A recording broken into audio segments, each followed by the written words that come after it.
La noche del 29 de julio de 1967, miles de caraqueños se vieron sorprendidos por uno de los sismos más destructivos que ha afectado a la capital venezolana. El sonido del movimiento telúrico y los crujidos de las estructuras que se estremecían por la fuerza del terremoto ha retumbado por décadas en el recuerdo de aquellas que tuvieron la oportunidad de vivir este desastre natural que marcó un antes y un después, no solo en la historia de Caracas, sino también en la forma en que se construían y diseñaban sus edificios. Ahora, seguramente muchas personas se preguntarán, ¿cuántos edificios colapsaron? ¿Cuáles fueron las zonas más afectadas? ¿Cómo afectó a las normativas urbanas este sismo? Y más importante aún, ¿está nuestra capital preparada para un evento de esta magnitud en la actualidad? A continuación te daremos respuesta a todas estas interrogantes en este documental. Arquitectura Venezuela presenta El terremoto de Caracas de 1967. Antes de iniciar este video, recuerda suscribirte al canal y activar las notificaciones. De esta forma nos ayudas a seguir creciendo y mostrar lo mejor de la arquitectura venezolana a más personas. La noche del 29 de julio de 1967, las calles de Caracas aún se encontraban llenas de carteles, pendones y decoraciones que recordaban las celebraciones de su cuatricentenario, acaecido pocos días antes. Sin embargo, todo este ambiente de celebración y festejos se vería interrumpido a las 8:05 de la noche, cuando a unos 70 kilómetros al norte de Venezuela, con un epicentro a 15,9 kilómetros de profundidad, inició uno de los sismos más destructivos en la historia reciente de nuestro país. Durante 35 segundos, la capital venezolana, el litoral central y varias ciudades vecinas como Guarenas, Guatire, Los Teques, Maracay y Valencia se verían afectadas por la fuerza del sismo que tuvo una magnitud aproximada de 6,7 grados en la escala de Richter. En pocos segundos, la intensidad del sismo destrozó los equipos de mediación que se encontraban instalados en el Observatorio Cajigal, lo cual dificultó muchísimo obtener datos precisos sobre el terremoto, motivo por el cual se tuvo que recurrir a datos y mediciones de otros centros fuera del país. En el Valle de Caracas, los estragos del sismo se hicieron sentir con especial énfasis en el este, específicamente en la urbanización Los Palos Grandes, donde colapsaron 2 edificaciones. La primera de ellas fue el edificio San José, ubicado en la Primera Avenida, el cual, luego de pocos segundos, vio reducidas sus 9 plantas a una montaña de escombros. Pocos metros al este se encontraba el edificio Mijagual, específicamente en la Cuarta Avenida. Esta estructura, que contaba con 10 pisos y había sido inaugurada solo 2 años antes, tampoco logró mantenerse en pie y al poco tiempo colapsó.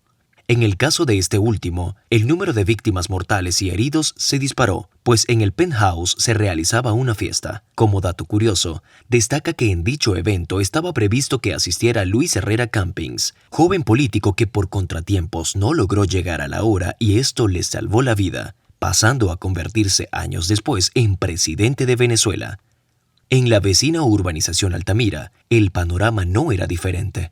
Decenas de edificios habían sido afectados y 2 de ellos también colapsaron. El primero fue el Neverí, ubicado a pocos metros de la Plaza Francia de Altamira, y había sido inaugurado solo un año antes.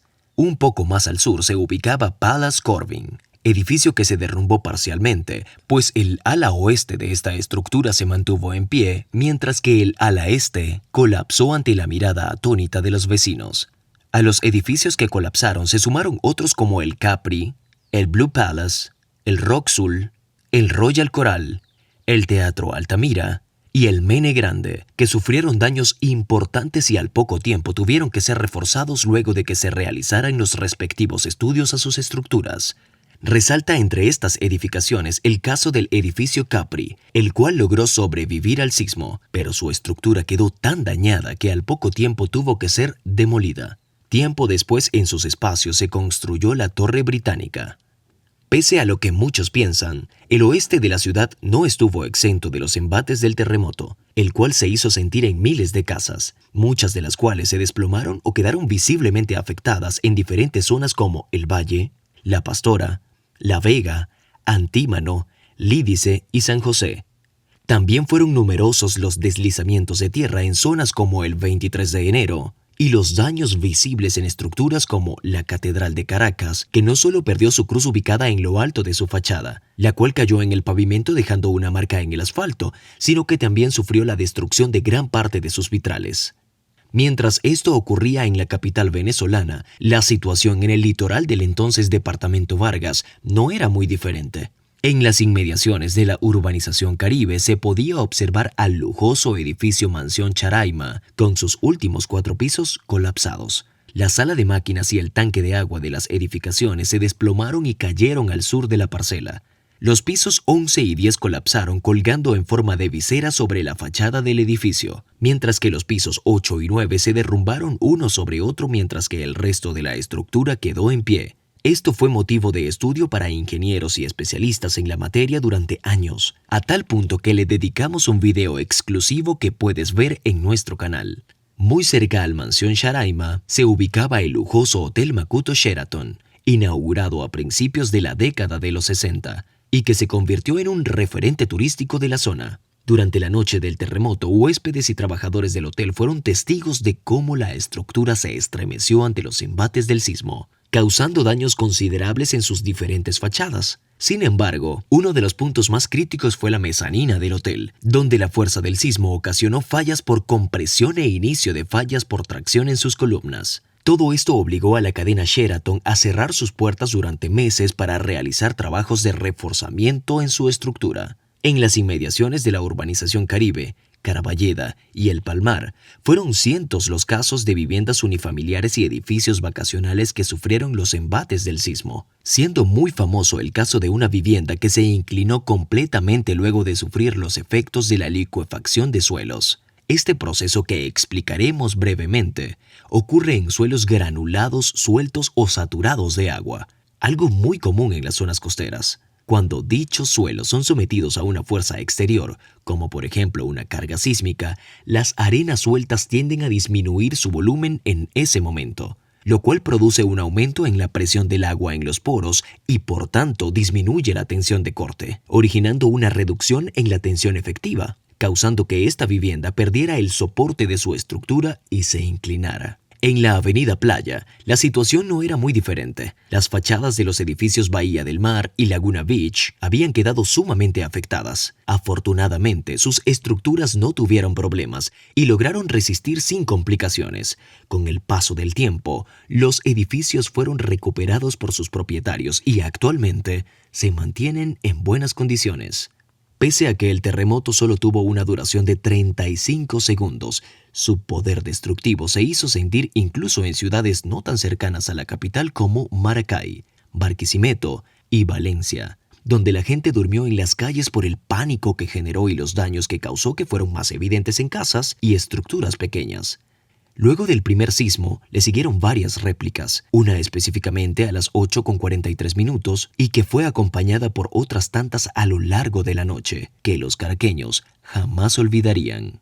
Al día siguiente se pudo apreciar con mayor detalle el impacto que tuvo este desastre natural. Fueron más de 2.000 los heridos y afectados que tuvieron que ser atendidos en los diferentes hospitales de la ciudad, mientras que la cifra de decesos alcanzó las 236 personas. A nivel estructural, el terremoto de 1967 dejó sin hogar a unas 80.000 personas. 5 edificios colapsaron durante el sismo y unos 40 quedaron en pie, pero fueron declarados no habitables por las autoridades, motivo por el cual tuvieron que ser demolidos tiempo después. Adicionalmente, unos 180 edificios sufrieron daños considerables que obligaron a sus residentes y propietarios a realizar esfuerzos en sus estructuras y ajustarlos a las recomendaciones elaboradas por ingenieros y expertos de la época. Los días posteriores al terremoto, los restos de los edificios que colapsaron fueron trasladados a la base aérea La Carlota, donde fueron analizados por cientos de profesionales, tanto nacionales como internacionales, que vinieron a la capital venezolana. A estas alturas, muchas personas se están preguntando, ¿qué pasó con los terrenos donde se ubicaron los edificios que colapsaron? Donde alguna vez estuvo el edificio Palace Corvin, se construyó la Torre Altamira, un edificio multifamiliar. La parcela que alguna vez ocupó el Neverí quedó vacía por años, hasta que en sus espacios construyeron un local comercial que ha ido cambiando de rubro con el pasar de los años.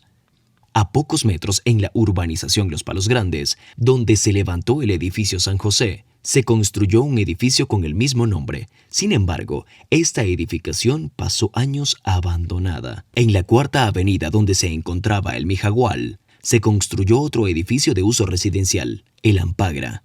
En el caso del Mansión Sharaima, luego de su demolición, su parcela quedó vacía y sin edificar. Incluso hasta la fecha, es posible ver las bases expuestas como un triste recordatorio de lo que pasó aquella noche del 29 de julio de 1967. Casi 6 décadas después, es importante preguntarnos, ¿se hicieron reformas a la norma de construcciones sismorresistentes? ¿Están preparadas las nuevas edificaciones para resistir los embates de un sismo de similares condiciones? ¿Tiene Caracas un plan de contingencia para atender una situación similar a la que ocurrió en 1967? Para responder a estas interrogantes, hemos invitado al ingeniero Nicolás Labrópulos, especialista en la materia. Las normas que manejábamos en el año 67 eran unas normas de la época, por supuesto, con los conocimientos de la época. Básicamente en Venezuela teníamos el Ministerio de Obras Públicas, que era una comisión que hacía normas diferentes, para diferentes usos. Y había una norma que no era una norma sísmica, era una norma general, que la primera creo que fue en el 45, después teníamos la del 55, y cuando ocurre el sismo del 67, veníamos con esa norma eh, del 55. Y es decir, la palabra antigua, pero en las normas no existe la palabra antigua, porque una norma que sale hoy, ya mañana es antigua, porque hay nuevos eventos sísmicos, hay nuevos conocimientos, cualquier norma que sale hoy, mañana ya es antigua. Entonces, la palabra antigua norma no existe, existe de la época. Entonces, ¿qué ocurre? Esa norma del 55, que era que lo que usábamos en aquella época, lo que usábamos ingeniero, hacía que no le daba tanta importancia al sismo y al viento. Y hay muchas edificaciones, por ejemplo, el Club Puerto Azul, que como sabes, me tocó reforzarlo, y lo he vivido en otras edificaciones en varios lugares de Venezuela, de zonas sísmicas, que el ingeniero de la época consideraba que era más fuerte el viento que el sismo, porque la norma no le daba muy claro que era más fuerte. Entonces, él decía, por ejemplo, el viento viene a La Guaira de este a oeste. Ah, voy a meter el viento en esta dirección, que debe ser más fuerte que el sismo. Y el sismo viene, entonces muchas edificaciones estaban calculadas así. ¿Estaba malo? No. Era lo que en aquella época estaba eh, como el día a día de aquella época, era eso. No voy a hablar en este momento del tipo de armado, de la forma que se arman los elementos, sino de las normas, que básicamente es la pregunta que me hiciste. En el 67, algunas personas dicen que por el sismo, otras dicen que ya venían en camino, se crean y aparecen las primeras normas sísmicas, en el MOP del 67. Casualidad, se apuraron, aparecieron. La gente que estaba viviendo en aquella época nos lo puede decir mejor que nosotros, los que somos más jóvenes, ¿no? Pero en el 67 tenemos las primeras normas sísmicas un poco más modernas, donde definen zonas sísmicas de Venezuela y definen coeficientes sísmicos según la región donde estás. Era típico decir que en Caracas el coeficiente sísmico era 0,6 y uno trabajaba con eso, esa es la gravedad, y trabajaba con ese tipo de ese por ciento, y trabajaba con ese tipo de elementos muy básicos, pero que arrojaban una luz de que había cosas que estábamos haciendo diferente. Bueno, te repito, no mal, diferente. Bueno, con la norma del 67 se empezó a trabajar. En aquella época era lo último que había. No había, quiero hacer conciencia de los que nos van a escuchar, que no existían las computadoras como tal. Todo era a mano, con cálculos a mano, cross para los pórticos, para las paredes portantes, teorías de Blasov, que eran unas teorías que hablaban de que las paredes trabajaban como si fueran dos columnas de los bordes en el centro unidas, con un perfil metálico. Para las cerchas metálicas, ahora que le de metal, había los Cremona, o sea, había una serie de herramientas que eran las que se usaban no solo en aquella época, en el 67, 68, sino mucho antes porque venía con la historia. Estamos hablando de época del lápiz, sentado, y no había ni siquiera la computadorcita, ¿no? Sino era todo con la regla de cálculo, te recuerdas que era y a mano. No sé qué ocurre. En el 67 viene la primera norma sísmica. Y además, ya en el 69, 70, entran los computadores.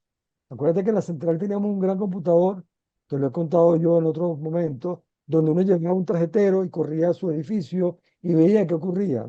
Entonces, ya en la norma del 67 hay un avance enorme en lo que pasa. Pero los ingenieros de nuestro país, que estaban siempre de avanzada, porque además la construcción aquí siempre estuvo desde los años 50 de avanzarla, lo que hacían era actualizarse con las normas que hubieran en cualquier lugar.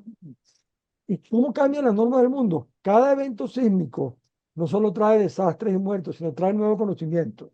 Y mientras más instrumentas los sismos, más conocimientos tienes. Un paciente que está enfermo, mientras más lo instrumentas, más sabes cuáles son las características de la enfermedad que tiene. Lo mismo pasa con los sismos. Cada sismo arroja valores nuevos. Y para bien o para mal, el sismo de Caracas arrojó mucha información, muchísima. Era un sismo modelo. Aquí vinieron en aquella época ingenieros como Sosen, como el ingeniero Viterbo Bertero, que escribieron durante el sismo de Caracas durante la época. ¿Por qué?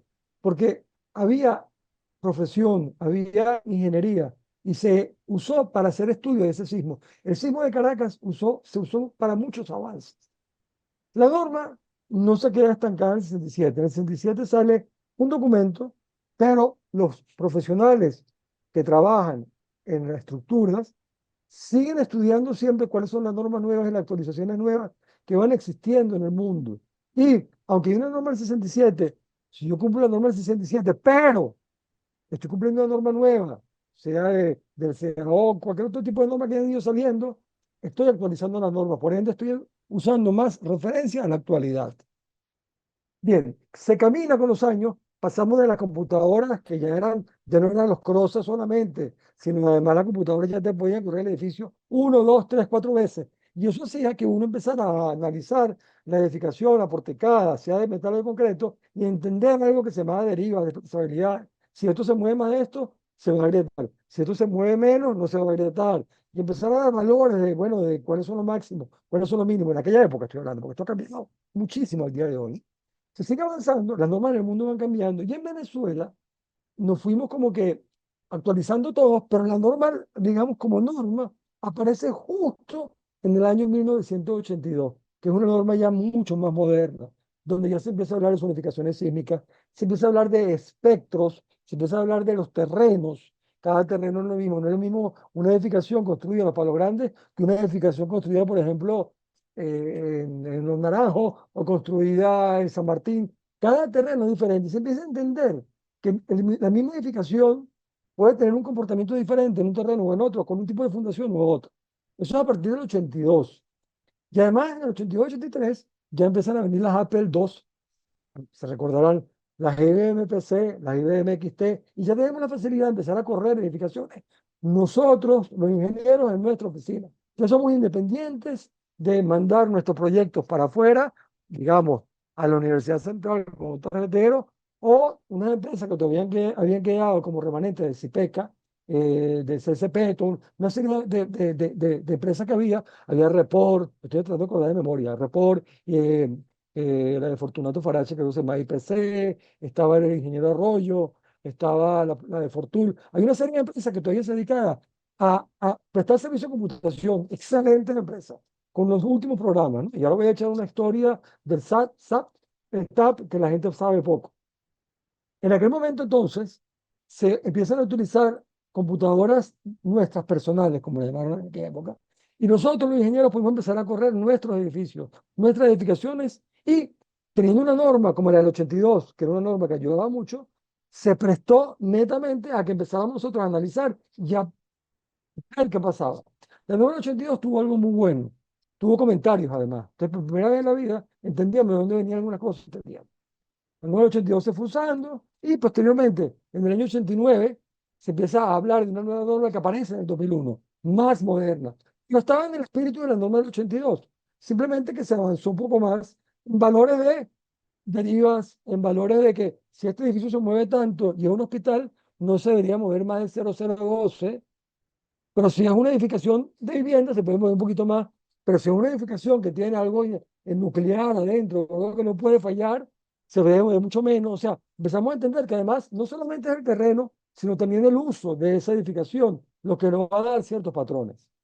Y con eso hemos seguido trabajando, actualizándonos todo lo que trabajamos en estructuras con las normas internacionales. Y finalmente llegamos a una última norma que tenemos, que es el año 2019, donde se cambia absolutamente todo el concepto. ¿Por qué? Porque ya tenemos programas muy avanzados para hoy. Si alguien me escucha dentro de 10 años, dirá que eso era primitivo y es normal, ¿no? Pero para hoy, son programas muy avanzados que nos van a decir una cantidad de información con lo que vamos, con la información que vamos a introducir, que nos dé ya esa norma, que podemos hasta saber qué elemento va a fallar de primero y por qué ese elemento que va a fallar de primero nos va a llevar a que fallen otros elementos de la edificación. ¿Ok? Entonces, este elemento falla y este elemento me lleva a que falle este, y al fallar los dos falla este, y después falla el que está aquí abajo y empieza la falla, el colapso. Lo podemos hasta ver hoy en día en las máquinas. Eso es el avance de la computación. El avance de nuestras normas trajo varias informaciones y varias herramientas para nosotros los ingenieros que sabíamos que existían y que las aplicábamos, pero al no tener una norma en Venezuela, éramos muchas veces criticables porque estamos en una norma que no está aprobada y por ende no deberíamos estar usándola, ¿no? Y hubo edificaciones conocidas donde una vez que se hizo la edificación con la norma vigente en nuestro país, alguien la revisó con la norma que iba a salir y arrojó que no cumplía la norma. Entonces, como siempre digo, que no cumpla la última norma no quiere decir que la edificación se caiga y falle. Simplemente no cumple la última norma. Esto siempre lo repito, porque hay que entrar en contexto. Entonces, lo que sí hay que hacer es entender y aplicar siempre las últimas normas. Nuestras últimas normas, y para terminar toda esta divagación sobre las normas, es importantísimo porque introduce algo que se llama la microzonificación, que ya en la norma del 82 se empezaba a pensar que algo pasaba. La misma edificación de los Palos Grandes, como dije antes, no es la misma edificación que está de repente en Sabana Grande. Porque ese terreno con esas características tiene una amplificación del sismo diferente y crea un espectro diferente que puede crear uno que está en Sabana Grande o que está en Urbina. ¿Ok? Yo estoy hablando de Caracas porque, como sabemos, Caracas es un sedimento de lo que ha caído en Ávila. Y por lo tanto, cualquier sismo que venga, que viene siempre por abajo, porque la gente cree que el sismo viene por arriba, no. Se mueve el terreno y no mueve el edificio. Cualquier sismo que venga por abajo, que se quede en cualquiera de las fallas que nos pasan frente al lámina, va a mover diferente una edificación que tenga más sedimento y que la que tenga menos sedimento. ¿Por qué? Porque la que tiene más sedimento es más gelatinosa. Entonces se queda ahí. Además, en Caracas, si esta es el Ávila y esta es la zona sur y aquí está Caracas en el medio, y la edificación está aquí, el sismo viene, entra en el sedimento y el sedimento queda y rebota en las paredes y queda viviendo. Por eso en el Palo Grande se siente más el sismo en San Bernardino que lo que se siente en otros lados. Ese es el motivo principal. La norma ya está metido eso. La norma ya nos puede decir que esta edificación en este lugar, que fue construida en el año 89, si yo la meto con esta norma actual, no está cumpliendo y puede fallar en tal lugar. La norma además nos dice algo muy interesante, que lo decía la norma de Estados Unidos hace años. Nos da sismos para periodos de retorno, 50, 500, tal. Que tú decides, aunque no deberías, ¿no? Seguro, no. En Estados Unidos, porque aquí no han dado esa opción, decide el seguro según lo que la norma que tú utilizaste para calcular tu edificio, cuánto vale. Si yo calculo mi edificio para un periodo de retorno de 50 años, digo que cada 50 años hay un sismo y tiene que aguantar ese sismo, mi seguro vale mucho más que si yo calculo mi edificación para un periodo de retorno de 500 años o de 1000 años, ¿no? O sea, los años que tú puedas que... La norma estipula muy bien los años, pero mientras más años tú estipulas, por lo ende la norma es mucho mayor. Sismos catastróficos, sismos de magnitud. Y también puedes valorar el tipo de daños que va a tener tu edificación. Y todo eso hace que la norma que tengamos hoy en nuestro país sea una herramienta muy útil para que las edificaciones que usen esa norma estén, al menos con los conocimientos que tenemos hoy y no dentro de 10 años, 100% seguras. Por ende, no hay que tenerle miedo a ninguna edificación que esté hecha con las últimas normas. Nunca sabemos, o sea, frente a nuestra, vamos a hablar del sismo de Caracas, que es lo que nos atañe en esta conversación. En el sismo de Caracas, imagino que por ver algunas gráficas tú, tenemos unas fallas que pasan frente al Ávila, a la costa, digamos, ¿no? Y tenemos unas fallas menores que están dentro de Caracas. En aquel mapa que yo les muestro en la oficina, se ven las fallas menores que hay dentro de Caracas, ¿no? Los sismos de Caracas siempre han venido de una zona hacia el norte de Caracas, o sea, del Ávila, hacia Higuerote, el último, por ejemplo, y siempre han venido con direcciones diferentes. ¿Por qué? Porque el tipo de movimiento que tenemos en el terreno hace que no sea siempre el mismo punto, sino que donde falla esas dos placas que se están uniendo, se crea el sismo, ¿no? Porque el sismo se crea porque hay dos placas que chocan, o que entra uno dentro de la otra, o que se mueve de lado, crack, se rompe uno de los cierres de la placa y eso crea el sismo, la gran sismo, ¿no? Que para la Tierra eso no es nada, pero para nosotros muchísimo. Como echarle un vaso de agua a un bachaquero, para ellos es una inundación, para nosotros un vasito de agua, bueno, lo mismo. O sea, nuestra escala con respecto a un sismo es nada, es un bachaco, es una hormiga, ¿no? Todos lo creemos importante, pero la verdad no somos nada. Entonces, un sismo es simplemente una rotura de un punto de la falla que crea un movimiento en el terreno, ¡pacata! Eso es lo que crea, ¿no? Otra cata. Y eso se mueve por medio de vectores, de un estudio, y crea una serie de tres tipos de ondas, básicamente, que hace que se mueva el terreno. Para efecto de una explicación sencilla, el terreno se puede medir horizontalmente y verticalmente, ¿no? Esa es la más sencilla. Entonces, cuando se crea el sismo, ese sismo viene de una dirección determinada de Guerote, o viene de Caraballeda, o viene de la costa de frente de la isla de Tortuga, qué sé yo, en una dirección. Entonces tenemos una edificación, vamos a poner una edificación larga, ¿ok? Donde el sismo le entró en esta dirección. Esa edificación larga en esta dirección, que tiene solo dos columnas, poner algo, lo agarra y lo mueve más, que ese sismo le hubiera entrado en esta dirección que tiene muchas columnas, ¿verdad? Porque esto es algo que llamamos hiperestático y este lado isostático. Entonces, en la medida que haya más hiperestaticidad, más columnas, el edificio se va a comportar mejor que donde es isostático. ¿Ok? Esta es una explicación rápida para decir que el mismo edificio, puesto así, puede variar completamente su comportamiento. Y el mismo edificio puesto así o así, en un terreno o en otro terreno, también puede variar completamente su comportamiento. No es el mismo edificio.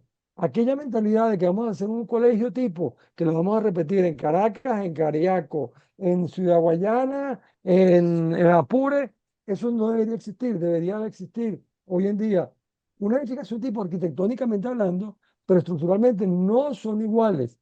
Es más, ni siquiera se parece a la arquitectura, pero la estructura la mayoría de las veces no, y los detalles, los cuidados del armar y la forma de armar menos. Entonces, una edificación con la normativa sísmica actual, que como dije en mi exposición anterior es muy completa, debería sin ningún tipo de problemas aguantar un embate sísmico parecido al de 67. Incluso me atrevo a decir que una edificación diseñada bajo los patrones de la norma sismo resistente de los años anteriores, 98, 2001, incluso más atrás, también debería resistir los embates, porque la norma sísmica no solo viene como una norma sísmica. La norma sísmica nos da espectros, nos da forma de que se mueve el terreno, nos da condiciones de movimiento de esa edificación. Pero el que también define el comportamiento de la edificación es el armado de la edificación, cómo está armada. Cuando digo armada no quiero decir que va a tener pistolas y granadas y fusiles, sino en qué forma se pone el acero que está dentro de las columnas, lo que llamamos ligaduras, sunchos, estribos, en las vigas estribos, en las columnas ligaduras en los nodos, porque un edificio porticado, por ejemplo, el que falla es este punto, el punto que se une, este dedo mío, vamos a llamarlo big, y estos dos dedos, columnas, este es el punto que falla. Si yo tengo muchas columnas y el sismo entra por abajo, entonces que el sismo entra por abajo, la edificación se mueve, la edificación está aquí, llegó el sismo, le llegó para acá, cuando se devuelve hace esto, cuando se devuelve hace esto, hace esto. Y claro, el de arriba cada vez simplifica, se llama efecto látigo, ¿no? Pero además, esto que estoy dibujando yo con una mano planar, es una serie de pórticos con unos, a ver si lo logro dibujar con la mano así, con unas vigas. Entonces, eso va a mover, lo de abajo mueve las columnas de abajo, que mueven la viga de arriba, que mueve la viga de arriba, que mueve la viga de arriba, que mueve la viga de arriba, la columna de arriba con la placa, y hace que lo de arriba se mueva. Y lo de arriba se queda, porque el edificio se queda, cuando se devuelve, aquí, por efecto de inercia, se trata de quedar. Entonces, esa edificación se ha armado desde el año 82 las cabillas que van adentro para que cumpla algo que llamamos nosotros ingenieros ductilidad, que sea alguien dúctil, que se mueva de manera dúctil, que aguante unos movimientos inelásticos. No voy a entrar en ese tipo de conversaciones porque este es un video para todo tipo de público, donde se entienda que la estructura va a entrar más allá de su rango de comportamiento típico a algo más atípico gracias al acero que lleva. Y se resume en forma de poner los estribos en las vigas que se ponen más cerca, cerca de las columnas y en los nodos de la columna con la viga. Ese es el punto donde falla, especialmente las columnas de esquineras. Hay una foto que tenemos del sismo del 67, varias, que siempre se ve que las columnas que fallan siempre son las esquineras. Ahí, ese es el punto. ¿Por qué? Porque en las últimas, como vamos a poner, tenemos una fila de columnas y una viga. El sismo, cuando se mueve, la edificación que la mueve, va a fallar la última, plácata, se la va a llevar. Y eso es lo que va a fallar siempre de primera.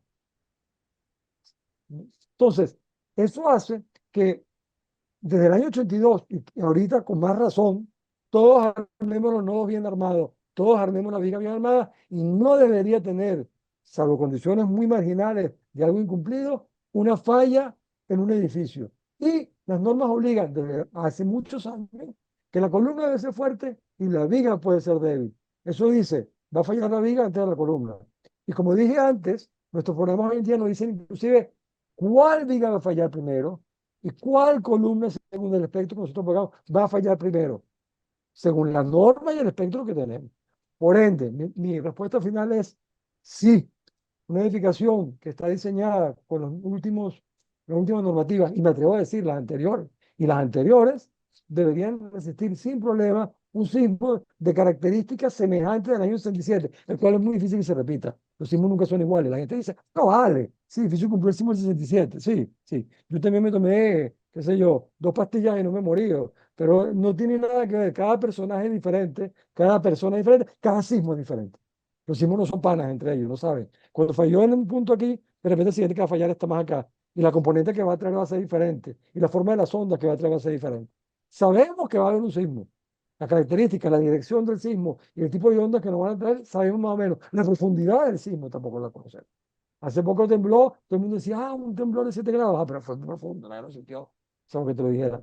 Entonces los sismos también tienen particularidad. Y como siempre digo, y lo he dicho antes, Caracas es un valle de gelatina.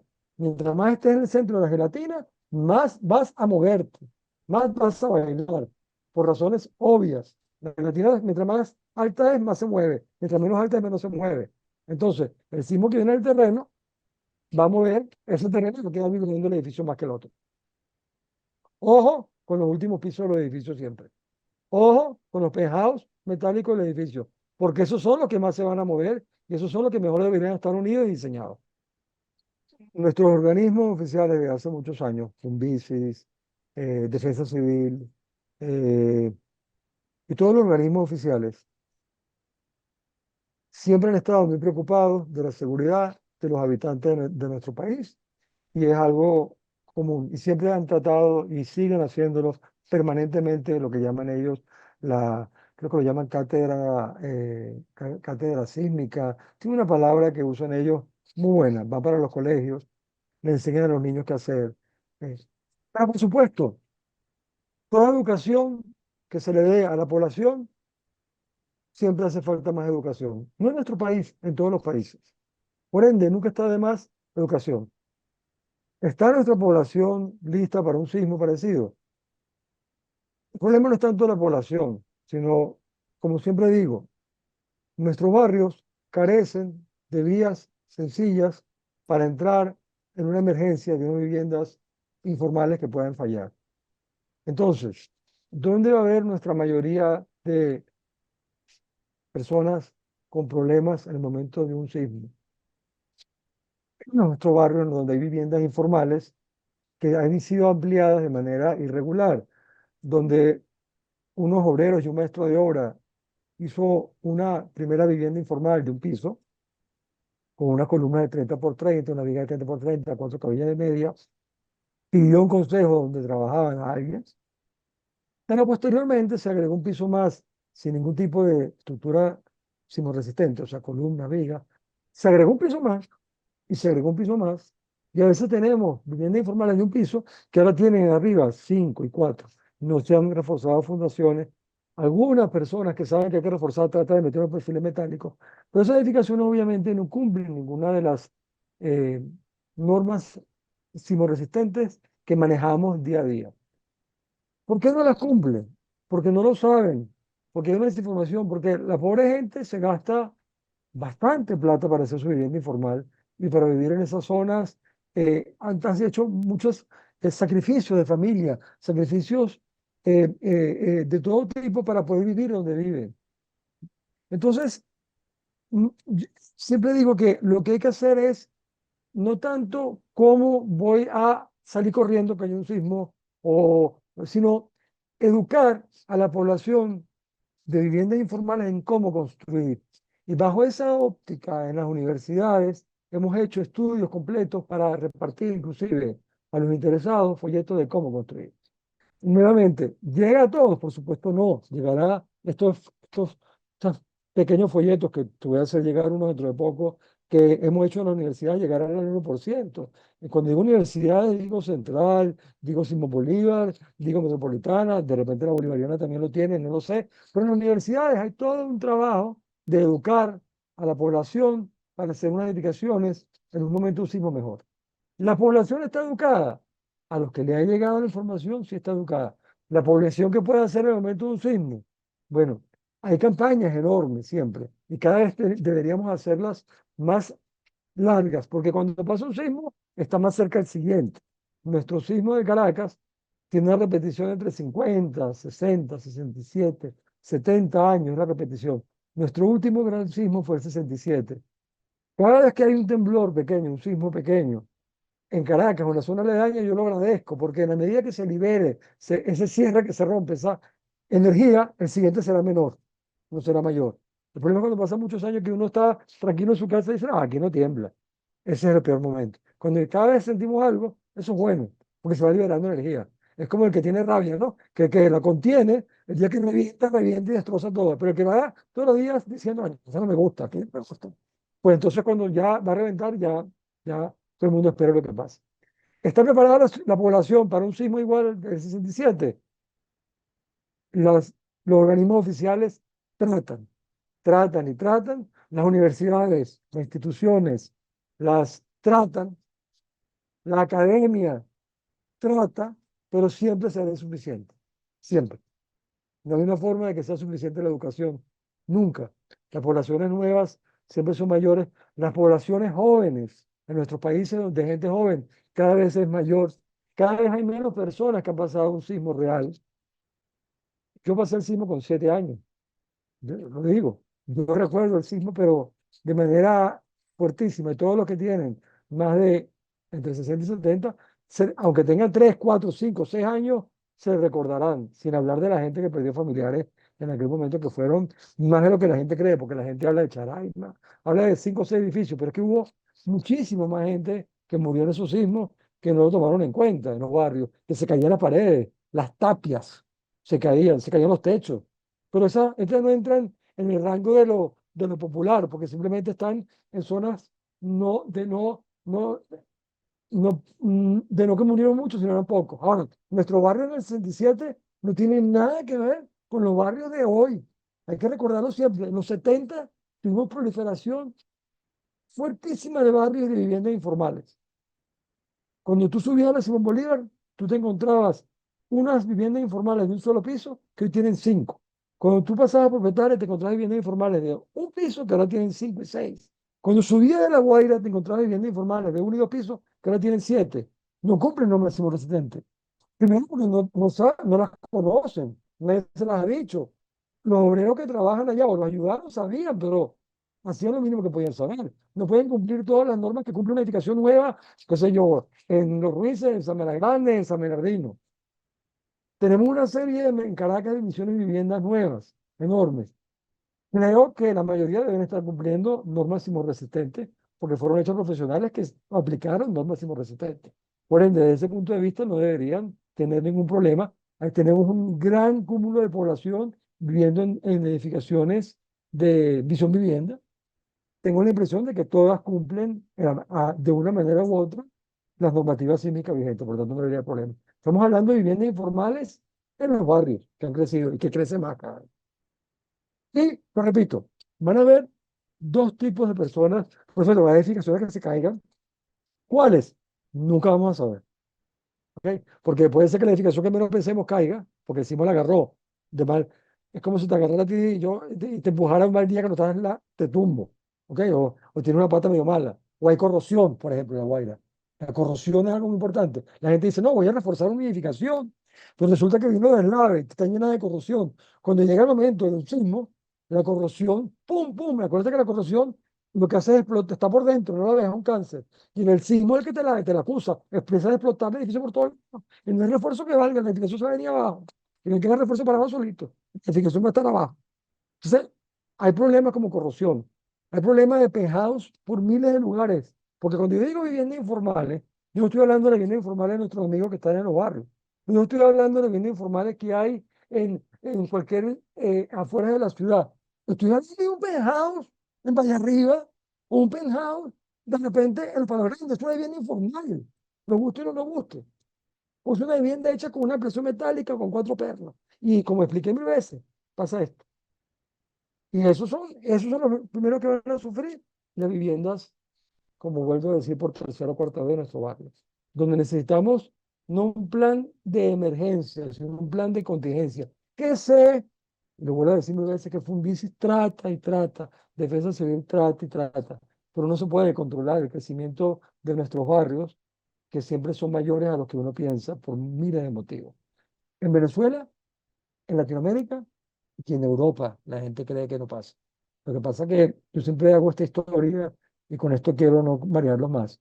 Grecia, que es zona sísmica, es muy bella, las islas son preciosas, son viviendas informales pintadas con cal blanco, no es nada diferente a nuestro barrio. Nada. Y en el momento que hay un sismo fuerte, siempre todas fallan. Voy a agregar algo más, además. Hablé de sismo, pero tenemos el problema de incendio que ha ocurrido muchas veces.